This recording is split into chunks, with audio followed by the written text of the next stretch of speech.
السلام عليكم ورحمة الله وبركاته.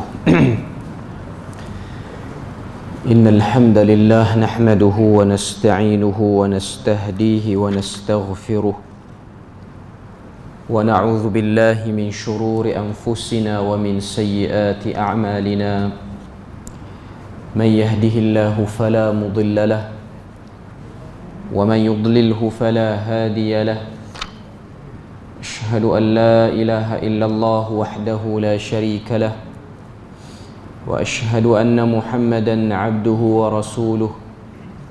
يا أيها الذين آمنوا اتقوا الله وقولوا قولا سديدا يصلح لكم أعمالكم ويغفر لكم ذنوبكم ومن يطع الله ورسوله فقد فاز فوزا عظيما. الحمد لله الذي بنعمته تتم الصالحات. ربنا آتنا من لدنك رحمة وهيئ لنا من أمرنا رشدا. اللهم آت نفسي تقواها وزكيها وأنت خير من زكاها أنت وليها ومولاها. الله أكبر الله أكبر الله أكبر الله أكبر ولله الحمد. Alhamdulillah, syukur pada Allah Azza wa Jalla kerana dengan rahmat dan juga limpah kurnia yang Allah Ta'ala berikan, dapat kita sama-sama berkumpul pada malam ni dalam kuliah maghrib bulanan kita. Setelah diberikan kebenaran untuk kita berkuliah secara bersemuka, maka dapatlah kita bersama-sama pada malam ni. Dan insya-Allah sambungan kita daripada asam garam rumah tangga Nabi sallallahu alaihi wasallam, yang mana saya baru bahaskan tajuk ni ataupun risalah ni baru sekali. Lepas pada tu berlakunya PKP 3.0 ataupun sebelum pada tu Ramadan. Lepas tu PKP, dan alhamdulillah sekarang ni kali kedua, perbahasan kita yang kedua. Okay. Jadi saya nak bacakan beberapa hadis pada malam ni. Lepas pada tu kita tengok dan ambil faedah dan manfaat daripada hadis yang kita dengarkan. Hadis yang pertama daripada Nu'man bin Bashir. Qala ista'zana Abu Bakr rahmatullahi alaih ala an-nabiy sallallahu alaihi wasallam fasami'a sawta Aisyah 'aliyan. فلما دخل تناولها ليلطمها وقال ألا أراك ترفعين صوتك على رسول الله صلى الله عليه وسلم فجعل النبي صلى الله عليه وسلم يهجزه وخرج أبو بكر مغضبا فقال النبي صلى الله عليه وسلم حين خرج أبو بكر كيف رأيتني أنقذتك من الرجل قال فمكث أبو بكر أياما ثم استأذن على رسول الله صلى الله عليه وسلم فوجدهما قد اصطلحا فقال لهما أدخلاني في سلمكما كما أدخلتماني في حربكما فقال النبي صلى الله عليه وسلم qad fa'alna. Itu hadis yang pertama yang diriwayatkan oleh Al-Imam Abu Daud dalam kitab beliau Sunan Abu Daud daripada Kitabul Adab, bab berkenaan dengan senda gurau. Terjemahan hadis ni daripada Nu'man bin Bashir mengatakan, suatu hari Abu Bakar As-Siddiq radhiyallahu anhu meminta izin untuk masuk ke rumah Nabi sallallahu alaihi wasallam. Tiba-tiba pada waktu Abu Bakar masuk, dia mendengar suara anaknya yang merupakan isteri Nabi, Ummul Mukminin Aisyah radhiyallahu anha. Suara Aisyah pada waktu tu dia bercakap dengan Nabi aliyah, tinggi suara dia. Bila mana masuk Abu Bakar pun terus meluru ke arah anaknya, meluru kepada Aisyah radhiyallahu anha. Selepas dia dengar Aisyah bercakap dengan Nabi ni suara tinggi, Abu Bakar masuk, meluru pergi dekat anak dia yang merupakan isteri Nabi ni, apa dia buat? Liyaltamaha, dia tampar anak dia. Dia tampar anak dia. Abu Bakar tampar Aisyah radhiyallahu anha. Lalu apa kata Abu Bakar? Dia kata, mengapa kamu meninggikan suara kepada Rasulullah sallallahu alaihi wasallam? Menantu dia lah. Sebab kita tahu para sahabat ni, mereka dengan Nabi sangat menjaga akhlak dan sangat-sangat menjaga sensitiviti terhadap diri Nabi tu sendiri. Melihat keadaan tu, bila mana Aisyah ditampar oleh ayahnya sendiri, Rasulullah pun masuk tahan mertua dia. Okay. Lalu Rasulullah keluar, lalu Abu Bakar pun keluar daripada rumah dalam keadaan marah. Sebab dia tak puas hati, dia tak boleh orang kata apa, cakap banyak lagi dengan anak perempuan dia ni, yang merupakan isteri Nabi ni. Bila mana Abu Bakar keluar, Nabi masuk, Nabi berjumpa dengan Aisyah yang baru sudah ditampar. Tampar tu jangan kita faham tampar macam tampar anak lelaki. Dia macam sentuh pipi macam tu lah. Okay, kita jangan nampak Abu Bakar tampar sampai terkeluar air liur ke semua, bukan. Dia tampar perlahan je. Dengan sifat Abu Bakar tu sendiri, tak pernah sabar dia orang yang macam tu dengan anak dia. Sebab kalau kita tengok dalam manaqib sahabah, manaqib ni maksudnya kepribadian sahabat. Abu Bakar ni lah orang yang bersifat lembut, sangat lembut. Ketika mana dia menjadi khalifah selepas kewafatan Rasulullah sallallahu alaihi wasallam, sikap orang ramai terhadap Abu Bakar ni ialah orang suka pergi dekat dengan dia kalau dia duduk di mana-mana tempat. Dia datang masjid ke, dia duduk di jalanan ke, dia pergi ke pasar ke, dia duduk di mana-mana, orang tua suka duduk dekat dengan dia, suka bersembang, budak-budak pun suka pergi dekat dengan dia. Jadi dalam hadis ni, kalau kata dia tampar anak perempuan dia, dia bukan tampar dengan tampar seorang lelaki yang gagah, bukan. Tampar dengan cara yang menunjukkan dia tu sedang marah. Okay. Kepribadian Abu Bakar tidak seperti itu. Okay. Berbeza dengan Umar Al-Khattab. Umar Al-Khattab memang satu orang yang tegas, satu orang yang garang. Tubuh badan dia pun menunjukkan orang tak berani nak duduk dekat dengan dia. Dalam riwayat menunjukkan bahawasanya Umar Al-Khattab paling besar badan dia berbanding orang lain. Hatta dia paling besar dengan Nabi kalau buat perbandingan jauh. Tapi riwayat Tirmizi daripada Anas bin Malik mengatakan, walaupun Abu Bakar, walaupun Umar ni dia lagi besar pada Nabi, bila mana Nabi duduk dekat dengan dia, orang nampak sama besar. Orang nampak sama tinggi Nabi dengan dia. Nabi duduk pun nampak sama tinggi.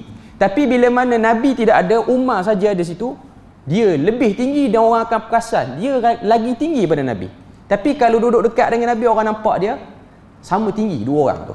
Okay. Itu antara tubuh badan Nabi dengan tubuh badan Umar. Tapi Umar ni orang yang besar lah.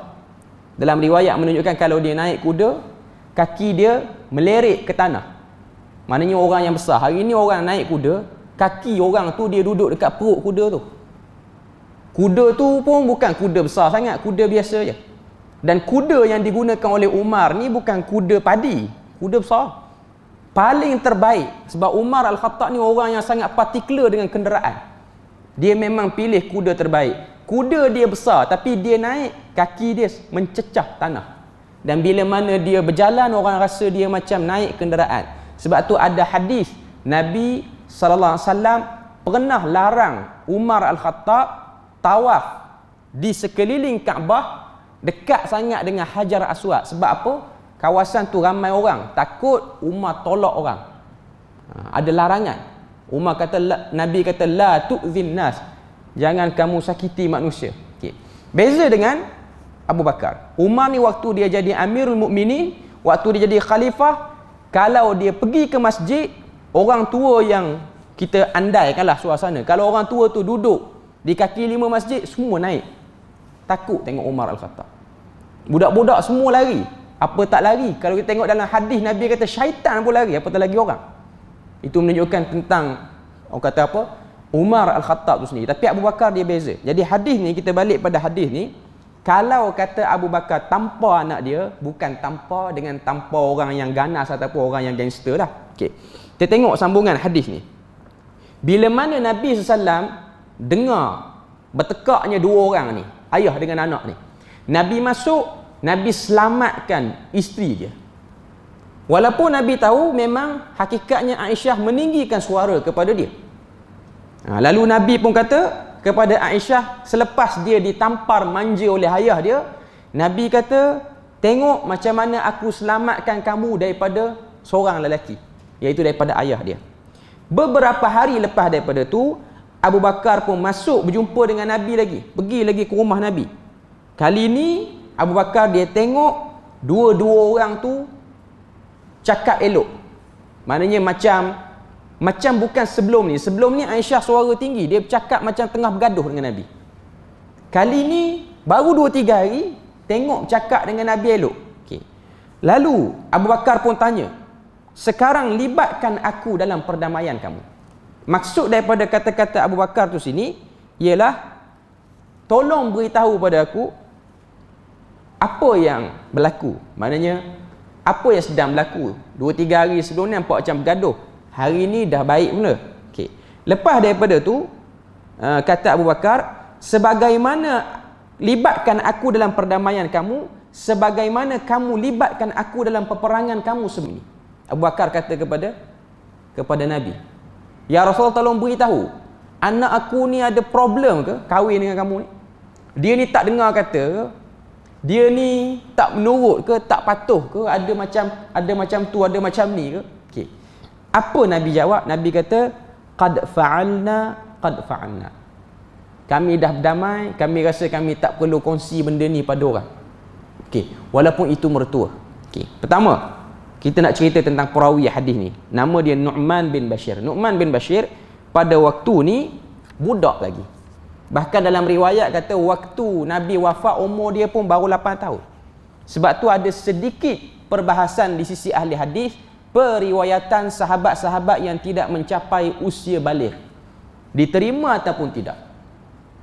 Apa yang kita lihat, jumhur ahli hadis menerima riwayat daripada sahabat yang belum mencapai usia baligh dengan syarat dia mumayyiz.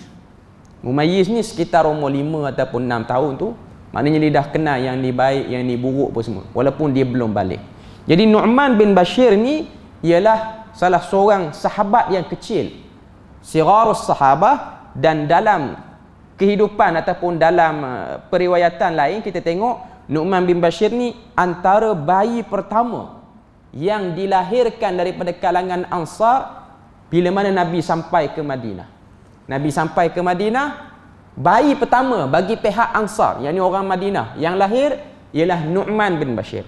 Bayi pertama bagi pihak Muhajirin, yakni orang Mekah, ialah Abdullah bin Zubair, iaitu anak kepada Zubair bin Al-Awwam, yang mana Abdullah bin Zubair itu ialah merupakan anak nakan kepada Rasulullah sallallahu alaihi wasallam sendiri. Jadi ini bayi pertama bagi bahagian Muhajirin, Abdullah bin Zubair. Bayi pertama bagi bahagian Ansar, Nu'man bin Bashir. Okay. Daripada hadis ni ada beberapa benda yang kita boleh tengok. Yang pertama, bagaimana Nabi menunjukkan kesabaran. Nabi menjadi orang yang penyabar. Nabi tidak respon secara agresif terhadap sikap isteri dia yang bercakap suara tu agak tinggi. Walaupun pada waktu ni kau tengok hadis riwayat lain, Nabi yang berada pada pihak yang benar, bukan Aisyah yang berada pada pihak yang benar. Okay. Kemudian yang kedua kita boleh tengok daripada hadis ni, bagaimana sikap Nabi ni, dia tak mudah untuk kata isteri dia ni seorang yang derhaka ataupun nusyuz hanya kerana suara dia tinggi. Okay. Saya nak tunjuk daripada hadis ni bagaimana kehidupan rumah tangga Nabi. Nabi sebagai orang yang paling tinggi pangkat dia dalam agama. Tidak ada orang yang lebih tinggi hubungan dengan Tuhan melainkan seorang Nabi, apatah lagi dia seorang Rasul. Tidak ada hati yang lebih ingat pada Allah Ta'ala berbanding hati Nabi. Tidak ada tawakal yang lebih baik bagi sekalian manusia ni berbanding tawakalnya seorang Nabi. Jadi dari segi level kedudukan Nabi tu, Nabi orang yang paling tinggi dari segi segala-galanya. Ibadahnya, keyakinan terhadap benda gaibnya, yakin dia pada syurga nerakanya, dan doa dia paling didengari oleh Allah Ta'ala berbanding mana-mana orang yang ada atas dunia pun. Maknanya Nabi ni dia ada kuasa yang agak lebih berbanding orang lain. Tapi dalam kehidupan realiti Nabi, bila mana Nabi kahwin, apa yang Nabi hadapi daripada karenah isteri dia, ada sebahagian isteri dia bila mana tak puas hati berani untuk meninggikan suara. Sebelum ni kita dah baca pada peringkat pertama, Hafsah tinggikan suara sehingga Umar terkejut. Umar kata, kami tak pernah tinggikan suara pada Nabi. Kami tak pernah tinggikan suara pada Nabi. Kenapa kamu, wahai isteri Nabi ni berani? Apa jawapan Hafsah? Sebab Nabi okey. Kami tinggi suara pada Nabi, Nabi tak marah orang kami. Nabi tak pernah kata, kamu ni memang betul isteri deraka betul. Nabi tak kata. Walaupun Nabi boleh kata, dan kalau Nabi nak doa benda celaka pada isteri dia, Nabi boleh buat. Tapi Nabi orang yang sangat realistik, orang yang sangat melihat suasana, tabiat manusia, psikologi wanita. Nabi paling faham. Nabi tidak bermudah-mudah menggunakan kuasa veto dia untuk dia berdoa ataupun untuk dia tolak perempuan ni, ambil orang lain untuk dia kahwin. Nabi tak guna. Nabi tidak menunjukkan Nabi bersikap seperti itu. Selain pada tu yang kita tengok sini, antara sunnah Nabi juga ialah menjadi pihak yang proaktif dalam usaha berdamai. Dia yang lebih menunjukkan untuk berdamai. Dia yang lebih menunjukkan untuk berdamai. Jadi dia tak menjadi pihak yang mengeruhkan keadaan dan perbalahan. Walaupun ketika mana Abu Bakar masuk dalam rumah Nabi, dengar suara anak dia tu tinggi, suara Aisyah tu tinggi, dan hakikatnya pada waktu tu memang Nabi dengan Aisyah dia tengah ada pergaduhan kecil sikit dalam rumah. Cuma kebetulan ayah dia datang, ayah mertua Nabi datang, jadi dia dah masuk campur dalam isu tu. Jadi dia guna kuasa ayah dia sehingga dia tegur anak dia. Sebab dia rasa anak dia buat something pada menantu dia. Tambah pula menantu dia Nabi. Menantu dia Nabi, tuan-tuan, bukan menantu dia YB. YB pun kita jaga. Ni menantu dia Nabi. Nak tunjuk pada kita bahawasanya dalam hadis juga bolehnya kadang-kadang keluarga mertua ni dia masuk campur. Boleh.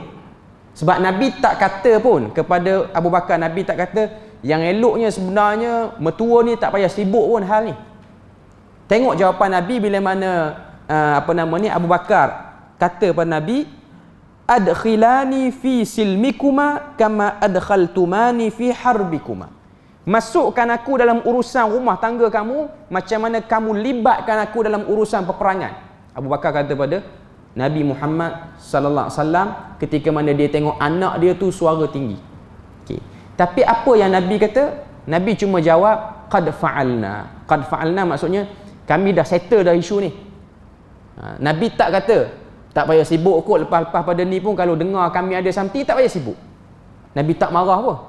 Walaupun dari segi pangkat Nabi lebih tinggi, walaupun hakikatnya pangkat ayah mertua tu agak tinggilah pada waktu tu. Okey. Cuma nak tunjuk pada kita di sini bahawasanya dalam rumah tangga Nabi ni kita kena tahu dan kita kena sedar realiti dia samalah macam rumah tangga kita hari ni pun sama. Jangan kita rasa kenapa isteri aku ni tinggi suara, aku ni kurang zikir pada Tuhan ke hari ni. Sebab ada orang dia fikir macam tu. Dia fikir, dia rasa macam patutlah isteri melawan sebab semayang pun lewat waktu. Benda tu boleh jadilah, boleh jadi. Okay. Sebab ada sebahagian tabi'in, kalau saya tak silap, Muhammad ibn Sirin. Muhammad ibn Sirin seorang tabi'in yang terkenal. Dia pernah sebut dalam kata-kata dia, tapi saya rasa dia sebut tu atas dasar warak. Dia kata, kullamazdadat, setiap kali bertambahnya kedegilan isteriku dan anakku. Maknanya dia duduk dalam rumah, isteri dia hari tu kurang dengar kata dia, anak dia macam nak rebel, nak melawan sikit dengan dia. Dia kata, tidak aku melihat kepada pertambahan masalah ni, melainkan bertambahnya dosaku ataupun kesilapanku kepada Allah Ta'ala. Itu benda yang dia sebut atas dasar warak dia. Okay. Tapi kita kena tahu, Nabi ni takkanlah Nabi ni buat dosa hari tu sehingga Aisyah angkat suara. Kita kena realistik juga. Walaupun satu orang tu dia saleh, dia menghadapi benda ni. Dia duduk dalam benda ni. Kita jangan ingat Kesalehan itu akan menyebabkan flow segala benda hidup ni okey je. Hanya duduk masjid, hanya pegang tasbih, baca Quran, kita mengimpikan isteri yang tak pernah angkat suara.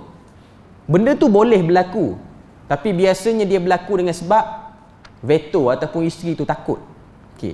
Cuma nak sebut pada kita bagaimana yang dilakukan oleh Nabi ni perkongsian. Nabi menjadikan perkahwinan itu perkongsian, bukan perkahwinan itu ialah kelebihan kuasa bagi seorang lelaki untuk mentadbir perempuan. Okay. Jadi itu hadis yang pertama. Hadis yang kedua. An Aisyah radhiyallahu anha qalat, qala li Rasulullah sallallahu alaihi wasallam, inni la a'lamu idza kunti anni radiyah wa idza kunti alayya ghadabi. Qalat faqultu min aina ta'rifu dhalik? فقال أما إذا كنت عني راضية فإنك تقولين لا ورب محمد وإذا كنت علي غضبي قلت لا ورب إبراهيم قالت قلت أجل والله يا رسول الله ما أهجر إلا اسمك. Maksud hadis ni, Aisyah radhiyallahu anha kata, satu hari Nabi kata pada aku, apa Nabi kata pada Aisyah? Nabi kata, aku tahu bila kamu suka pada aku, yakni kamu okey dengan aku, dan bila kamu marah dengan aku. Okay. Lalu Aisyah pun tanya, kaifa? Macam mana kamu tahu? Aku ni ada waktu suka, ada waktu tak suka dengan kamu. Lalu Nabi pun jawab, Nabi kata, ketika mana kamu suka kepada aku, yakni kamu tak ada apa-apa problem dengan aku, kamu akan bercakap dalam percakapan kamu, la wa rabbi Muhammad, tidak demi Tuhan Muhammad. Kalau Aisyah sebut macam tu, maknanya dia tak bergaduh dengan Nabi. Okay. Tapi kalau dia marah dengan Nabi, ada something dia tak kena dengan Nabi, dia akan kata, la wa rabbi Ibrahim, tidak demi Tuhan Ibrahim. Dia tak sebut nama suami dia kalau dia marah. Okay. Kalau dia sumpah, kalau waktu dia sumpah tu, waktu dia ada problem dengan Nabi, dia akan sebut la wa rabbi Ibrahim, tidak demi Tuhan Ibrahim alaihissalam. Tapi kalau dia okey dengan Nabi, dia akan sebut la wa rabbi Muhammad, tidak demi Tuhan suami aku, iaitu Muhammad sallallahu alaihi wasallam. Okey. Dalam ni kalau kita tengok apa yang disebut oleh Nabi ni, apa yang ditunjukkan oleh Nabi ni banyak perkara. Lepas daripada Nabi sebut macam tu, Aisyah pun kata, aku membalas kata-kata Nabi bila Nabi kata macam tu, benar demi Allah ya Rasulullah, aku tidak pernah diam membisu ketika kamu marah. Ketika kamu marah, yakni aku tak akan diam. Cuma aku tidak akan suka sebut nama kamu. Maknanya ketika mana dia marah ataupun dia bergaduh dengan Nabi, dia tak suka sebut nama Nabi. Itu lumrah seorang perempuan. Bila mana dia ada problem dengan pasangan dia tak mau sebut. Okay. Dan Nabi tak pernah kata benda tu salah. Hadis ni diriwayatkan oleh Al-Imam Muslim dalam Kitabun Nikah, bab kecemburuan dan juga marahnya wanita. Maknanya para ulama hadis ni dia masukkan dalam kitab hadis dia orang ni adanya bab-bab psikologi perempuan ni, dan Nabi sebut benda tu. Okey. Kita tengok apa yang kita boleh ambil daripada manfaat hadis ni. Yang pertama, suami tidak perlu mudah terasa apabila dimarahi oleh isteri. Kita bukanlah sebaik Nabi, namun sebaik-baik manusia seperti Nabi pun dimarahi oleh isteri. Ini benda yang kita kena tahulah. Ini perkara yang kita kena sedar. Okay. Sebab tu ada orang dia suka bawa riwayat kata Umar Al-Khattab yang garang yang kita cerita, naik kuda kaki meleret, jumpa orang takut. Sehingga ada riwayat mengatakan bila mana Umar ni dia panggil orang, ada satu orang daripada luar Madinah, dia dipanggil oleh Umar sebab Umar tengok dia macam something dalam kota Madinah ni. Bila mana dia datang jumpa Umar, dia tengok Umar, tiba-tiba dia terkencing, baru berdiri depan Umar. Okey. Ada orang penceramah dia bawa riwayat, dia kata satu hari ada seorang sahabat ni, dia ada problem dia apa? Isteri dia kuat bebel. Kuat sungguh bebel. Okey. Akhirnya dia nak mengadu pada Amirul Mukminin Umar Al-Khattab. Dia pergi rumah Umar, dia duduk depan pintu rumah Umar, belum sempat minta izin lagi dia dengar isteri Umar bebel. Itu orang yang ditakuti oleh syaitan, kena bebel dengan isteri, dahsyat. Bebel, dia pun tak jadi jumpa Umar. Sebab dia rasa Umar pun kena, Apatah lagi aku. Okey. Riwayat tu ada pertikaian sikitlah betul ataupun tidak. Okey. Cuma nak sebut pada kita bahawasanya dalam isu tu, kalau tidak ada riwayat Umar pun, riwayat Nabi ni pun dah jelas. Tunjuk pada kita bahawasanya itu benda yang biasa dilalui oleh bagi orang yang berumah tangga. Yang kedua, para isteri teladanilah Aisyah radhiyallahu anha dalam memarahi suami. Beliau tidak sampai enggan bercakap, apalagi enggan melayan suaminya ketika marah. Aisyah ni walaupun dia marah, dia tidak mengurangkan tanggungjawab dia. Dia stay dengan tanggungjawab dia, cuma dia tak mahu bercakap dengan Nabi dengan dia sebut nama Nabi. Okay. Yang ketiga, marah tidak semestinya dengan marah-marah. Kadang-kala dengan berdiam diri pasangan lebih terasa kemarahan kita. Okay, jadi ekspreskan kemarahan itu, zahirkan kemarahan itu tidak hanya dengan suara tinggi, kadang-kadang dengan tak bercakap. Okay. Yang keempat, jangan dihalang pasangan mengekspresi emosi marahnya. Rasulullah tahu saat isteri marah, namun baginda tidak terus menegur, baginda tidak melakukan apa-apa. Nabi tak buat apa-apa. Nabi tak kata pada Aisyah, Aisyah, marah-marah aku ni syurgamu jauh sikit pada aku. Dia tak guna kuasa veto. Ataupun dia kata, atau kamu nak aku doa kamu jadi ahli neraka 2, 3, 4 hari. Dia tak sebut. Dia tak guna kaedah tu. Dia diam. Sebab dia tahu kalau sebut lagi tu, dia membebani perempuan itu. Dia nak marah tak boleh, ditahan. Dia nak pertahankan hak dia pun ditahan juga. Jadi jangan membebani dua beban di atas satu orang. Kalau dia marah, biarkan dia habiskan kemarahan dia. Seterusnya, yang keempat, antara sunnah Nabi ialah mengalah atau tidak melawan semasa pasangan sedang meluahkan kemarahan. Marah jika dilawan dengan marah hanya menambah keadaan yang lebih teruk. Okay. Kemudian seterusnya, suami isteri yang baik tahu membaca status emosi pasangannya. Hasil pengalaman berinteraksi sejak sekian lama. Maka dengan itu, dia tahu apa tindakan yang bijak untuk setiap keadaan. Okay. Jadi hadis pertama dengan hadis kedua, dia lebih kurang aja. Nabi berhadapan dengan situasi Aisyah tinggikan suara. Hadis yang kedua, Nabi berhadapan dengan pengalaman Nabi kahwin. Nabi tengok ada waktu isteri Nabi ni okey, ada waktu isteri Nabi ni tak okey. Okay. Kalau kita fikir secara logik lah, sebagai seorang Muslim, kita ni belajar tentang diri Nabi. Nabi ni, dia sebaik-baik manusia. Dan hampir mustahil Nabi buat benda yang orang tak suka. Bukan hampir mustahil lah, memang mustahil Nabi akan buat benda tu. Maknanya Nabi akan buat benda yang orang marah. Nabi tak buat. Okay.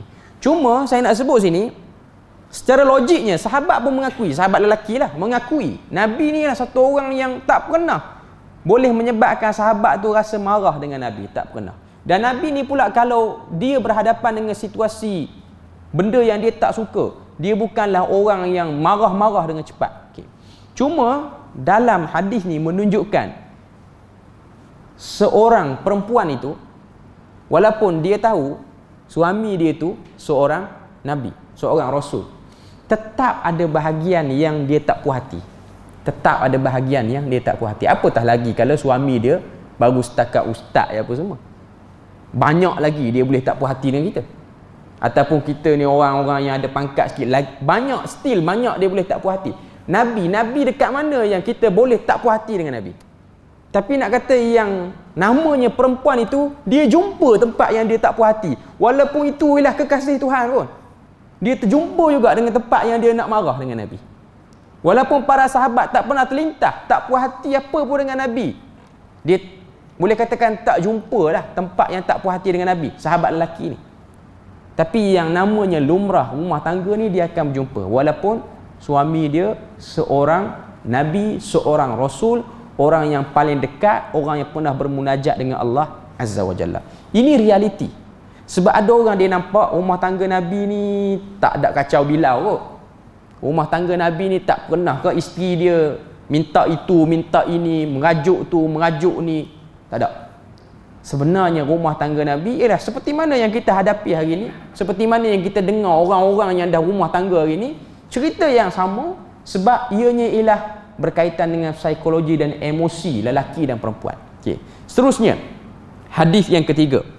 An Mu'adzah Al-Adawiyah an Aisyah qalat kana Rasulullah sallallahu alaihi wasallam yasta'dhinuna idza kana fi yaumil mar'ati minna ba'dama nazalat turji man tasha'u minhunna wa tu'wi ilaika man tasha'. Faqalat lahu Mu'adzatu fama kunti taqulina li Rasulillah sallallahu alaihi wasallam idza ista'dhanaka. Qalat kuntu aqulu in kana dhaka ilayya lam uthir ahadan ala nafsi. Apa maksud hadis ni? Hadis yang diriwayatkan oleh Al-Imam Muslim dalam Kitabut Talaq. Dia kata daripada Mu'adzah Al-Adawiyah. Mu'adzah Al-Adawiyah ni seorang tabi'in perempuan. Dia kata bahawa Aisyah pernah berkata kepadaku. Mu'adzah ni murid kepada Aisyah radhiyallahu anha. Dia ni seorang perempuan yang datang daripada Basrah menuju duduk di Madinah, belajar dengan isteri Nabi selepas daripada kewafatan Nabi. Dia kata Aisyah pernah kata Rasulullah ni akan minta izin kepada setiap isterinya apabila tiba hari giliran mana-mana daripada kami. Maknanya Nabi ni akan minta izin sekiranya dia ada urusan apa-apa. Setelah turunnya ayat daripada surah Al-Ahzab, iaitu ayat yang ke-50 hingga 55. Ini ayat yang turun pada Nabi khusus macam mana nak berurusan dengan isteri dia.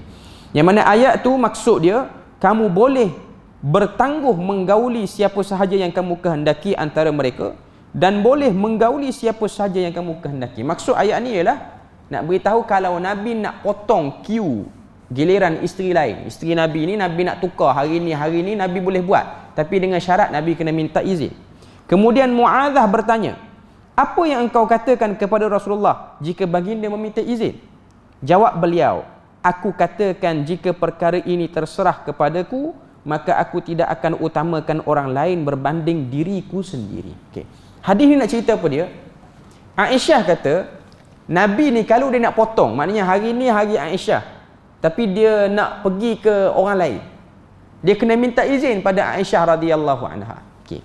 Jadi Mu'adzah kata, kalau Nabi minta izin, dan Nabi minta izin tu pun selepas keizinan tu diberi oleh Allah Ta'ala dalam ayat 50 hinggalah ayat yang ke-55 daripada surah Ahzab. Kalau kita perasan surah Ahzab ni ialah surah yang paling banyak cerita tentang perihal rumah tangga Nabi. Selain daripada cerita tentang perang Khandak tu lah, selain daripada cerita tentang perang Ahzab yang berlaku pada bulan Syawal tu. Okay. Antara yang diisi dalam surah tu ialah berkenaan dengan suasana ataupun peristiwa, orang kata apa, kehidupan rumah tangga Nabi itu sendiri. Okay. Dia kata sini, apa nama ni, Aisyah radhiyallahu anha kata, bila mana Mu'adzah tanya, kalau Nabi minta izin, contoh nak potong, hari ni nak tukar dengan hari orang lain, okay, apa yang engkau akan kata pada Nabi kalau dia minta izin? Okay. Maka jawab Aisyah, aku katakan jika hak itu diberikan pada aku, maka aku tak akan utamakan orang lain, melainkan aku akan utamakan diriku. Dalam erti kata mudahnya, Aisyah kalau Nabi minta izin, tak pernah sekali pun dia izinkan Nabi. Tak pernah. Maknanya Nabi minta izin, malam ni nak balik rumah yang ni, tapi malam tu malam dia. Aisyah kata tak boleh, malam ni malam aku. Pernah tak Aisyah bagi can pada Nabi?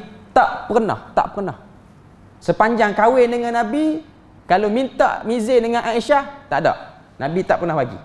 Aisyah tak pernah dapat, tak pernah bagi, dan Nabi tak pernah dapat potong.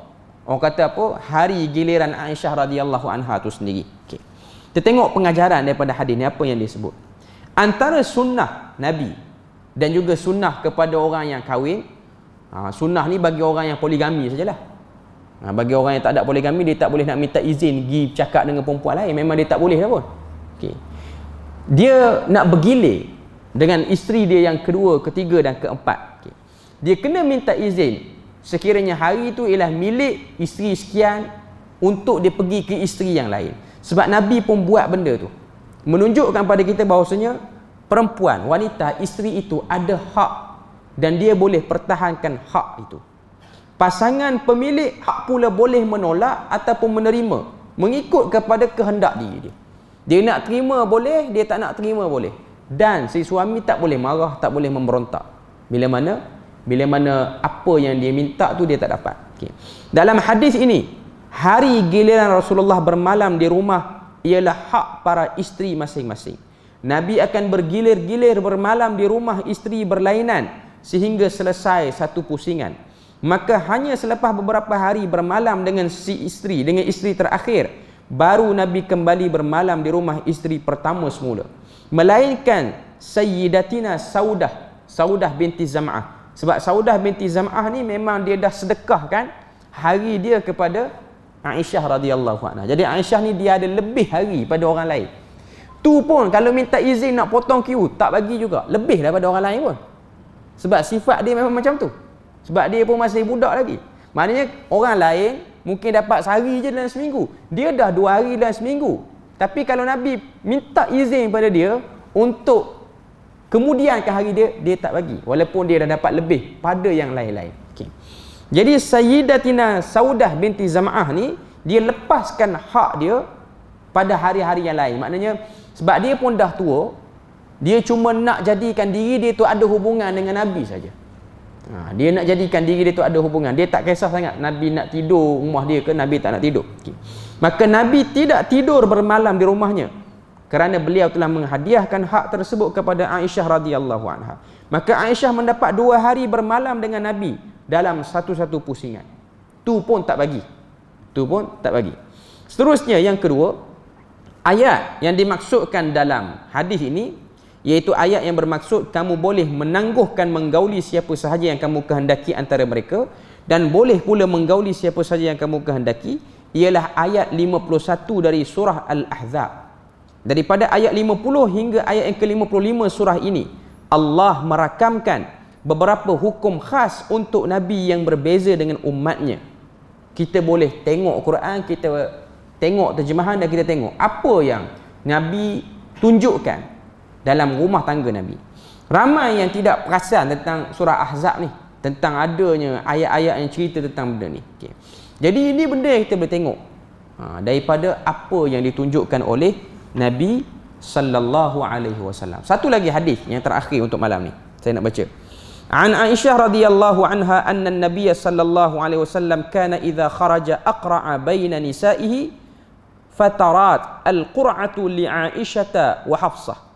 وكان النبي صلى الله عليه وسلم إذا كان بالليل سار مع عائشة يتحدث فقالت حفصة ألا تركبين الليلة بعيري وأركب بعيرك تنظرين وأنظر قالت بلى فركبت فجاء النبي صلى الله عليه وسلم إلى جمل عائشة وعليه حفصة فسلم عليها ثم سار حتى نزلوا وافتقدته عائشة فلما نزلوا جعلت رجليها بين الإذخير وتقول يا ربي سلط علي عقرابا أو حية تلدغني ولا أستطيع أن أقول له شيئا. Hadis ni pun menarik. Hadis ni maksud dia, Aisyah dia kata, dia cerita bahawasanya apabila Nabi ni nak pergi musafir, Nabi akan buat undian antara isteri Nabi, siapa yang akan dibawa untuk bermusafir sekali. Kali ini, kata Aisyah, undian itu kena pada aku dan Hafsah. Maknanya dalam perjalanan tu Nabi bawa 2 orang, Aisyah dan juga Hafsah. Kebiasaannya pada sebelah malam, Nabi akan berjalan bersama-sama Aisyah sambil bersembang dengannya. Satu hari Hafsah berkata kepada Aisyah, mahukah malam ini kamu naik untaku dan aku naik unta kamu? Aku boleh nampak apa yang kamu boleh nampak apa yang aku nampak. Saya juga pun begitu. Jadi Hafsah ni dia minta dalam perjalanan tu dengan Aisyah, kalau boleh malam ni biar Nabi dengan aku. Sebab aku dah bagi tiap-tiap malam ni Nabi dengan kamu. Tengok tuan-tuan boleh tengok perangai Aisyah ni, dia memang over pada banyak keadaan pun. Sebab tu kita akan tengok dia bergaduh dengan Nabi dan Nabi pun pernah bergaduh kerana dia. Sehingga sebulan Nabi tak bercakap. Itu benda yang kita boleh tengok lah pada hari-hari yang akan datang lah. Okay. Aisyah pun jawab, boleh. Maknanya malam tu dia macam bagilah pada Hafsah. Malam ni kamulah dengan Nabi. Okey. Selepas tu Nabi datang dekat dengan unta Aisyah sebab Hafsah dia minta tukar unta. Hafsah naik unta Aisyah, Aisyah naik unta Hafsah. Okey. Nabi tak tahu dia orang tukar tu. Nabi duk ingat dalam unta ni Aisyah. Okey. Rupa-rupanya Hafsah ada dalam tu. Baginda beri salam dan baginda berjalan bersama sehingga mereka pun singgah di satu tempat. Barulah Aisyah merasai kehilangan baginda. Maka semasa mereka berhenti, Aisyah pun meletakkan kedua-dua kakinya di celah-celah semak. Beliau berkata, "Wahai Tuhanku, datangkanlah jengking dan ular menyengatku. Sesungguhnya aku tidak boleh berkata apa-apa pun kepada baginda." Okey. Tuan-tuan nak faham apa yang berlaku dalam hadis ni? Aisyah dia dah bagi dah. Dia dah deal elok dah dengan madu dia. Hafsah kata, "Malam ni bagi kat akulah. Kamu dah banyak malam." Okey. Aisyah dah setuju. Cuma dia orang buat plan, dia orang tukar unta. Unta Hafsah pergi dekat Aisyah, unta Aisyah pergi dekat Hafsah. Okey. Nabi tak tahu sebab Nabi hanya ingat tiap malam dia kena bersama dengan Aisyah. Nabi naik unta Aisyah dan Nabi baru tahu dalam tu rupa-rupanya Hafsah. Jadi mungkin Hafsah cerita dia dah deal dengan Aisyah. Okey. Jadi Aisyah ni dia nampak layanan Nabi kepada Hafsah. Dia nampak. Dia duduk atas unta Hafsah tu, dia nampak Nabi layan Hafsah. Dia rasa cemburu walaupun dia dah deal elok tu. Dah berjanji elok dah. Dah berjanji. Tak boleh dengki lah, dah berjanji. Okey. Apa dia buat? Dia turun pada unta dia, dia masuk dalam semak, dia kuatkan suara dia, dia kata, "Ya Allah, jadikanlah ular kalajengking mari sengat aku." Tujuan dia apa? Nak suruh Nabi layan dia. Nak suruh Nabi layan dia. Dia tak kata, "Ya Allah, jadikanlah Nabi layan aku." Cuma bahasa kiasan dia guna tu. Kalau dia sakit, Nabi layanlah dia. Okay. Sampai tahap dia berdoa macam tu. "Ya Allah, jadikanlah ular kalajengking mari sengat aku." Dia masuk dalam semak tu. Tujuan dia nak tunjukkan dia rasa tak suka Nabi layan Hafsah. Sedangkan dia dah dapat tiap-tiap malam. Hafsah tak sampai klimaks lagi. Dah orang buat problem. Madu dia dah buat problem lah. Deal tu akhirnya tak jadi lah. Okay. Apa yang kita boleh tengok dalam hadis ni? Hadis ni riwayat Bukhari. Kitab nikah bab mengundi isteri yang hendak bermusafir. Okay. Yang pertama dia sebut sini, hari bergilir bersama isteri adalah tidak wajib atas suami ketika bermusafir. Dia tak wajib. Sama ada suami tu nak fokus pada orang ni seorang je, kalau nak bawa dua-dua lah, ataupun dia nak fokus nak bergilir ke, itu bukan benda yang wajib. Maka terpulang atas budi bicara suami itu. Bagaimanapun Rasulullah mengambil pendekatan untuk mencabut undi juga, untuk menampakkan keadilan. Ibnu Hajar Al-Asqalani dia sebut dalam Fathul Bari, dia kata, jelas sekali bahawa ada manfaat di sebalik mencabut undi itu supaya tidak ada isteri yang tidak puas hati kerana tidak adil. Rasulullah pernah membawa bersama seorang isteri sahaja dalam permusafiran. Ada keadaan Nabi bawa dua, ada keadaan Nabi bawa seorang saja. Okey. Maka dalam hadis ni kita boleh tengok macam mana Nabi mengadili. Nabi berikan undi. Seterusnya, yang kedua sini dia kata, maka Aisyah radhiyallahu anha tidak boleh mengadu halnya kepada Rasulullah kerana secara asas beliau tiada hak untuk menuntutnya. Sebab apa dia berdoa macam tu? Dia berdoa dengan suara yang kuat. Ya Allah, jadikanlah ular kalajengking sengat aku. Sebab dia tak boleh kata, ya Allah, jadikanlah Nabi layan aku. Sebab dia telah berjanji dengan Hafsah. Dia dah buat deal dengan Hafsah. Kalau dia buat macam tu, dia mungkir janji. Tapi nak sebutnya yang namanya perempuan. Dan tuan-tuan kena tahu, ni perangai ahli syurga ni. Ni bukan perangai orang-orang kebanyakan. Ahli syurga ni dia ada tabiat macam ni. Macam ni. Orang yang kata ahli syurga, yang Nabi kata Aisyah sekian kelebihan-kelebihan.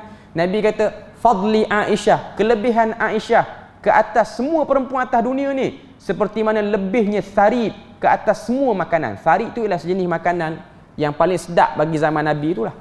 Makanan tu, sarid ni dia roti Arab tu.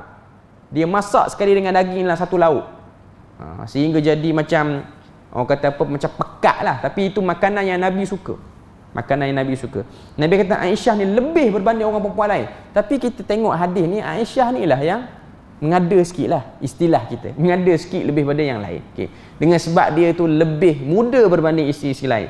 Cuma nak sebut pada kita, Nabi tak pernah kata pada Aisyah, kamu ni mengada betul, tak payahlah buat perangai macam ni, contohilah yang tua-tua. Nabi tak kata macam tu. Nabi memberikan hak dia dengan perangai dia, dengan tabiat dia.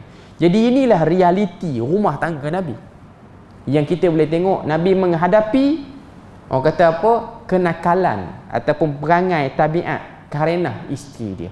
Okay. Jadi alhamdulillah kita selesai 4 hadis pada malam ni, dan saya rasa kita nak berpada situ je lah kot. Saya pun nak berhenti sebelum daripada kita isyak ni. Kita isyak 8.55, sekarang pun dah 8.51, jadi dah elok tu untuk kita berhenti. Jadi kita berpada situ je lah kot untuk malam ni. Moga Allah Ta'ala beri rahmat dan berkat. Kita berjumpa di pertemuan yang akan datang. Subhanakallahumma wa bihamdik, asyhadu an la ilaha illa anta wa astaghfiruka wa atubu ilaik. Wassalamualaikum warahmatullahi wabarakatuh.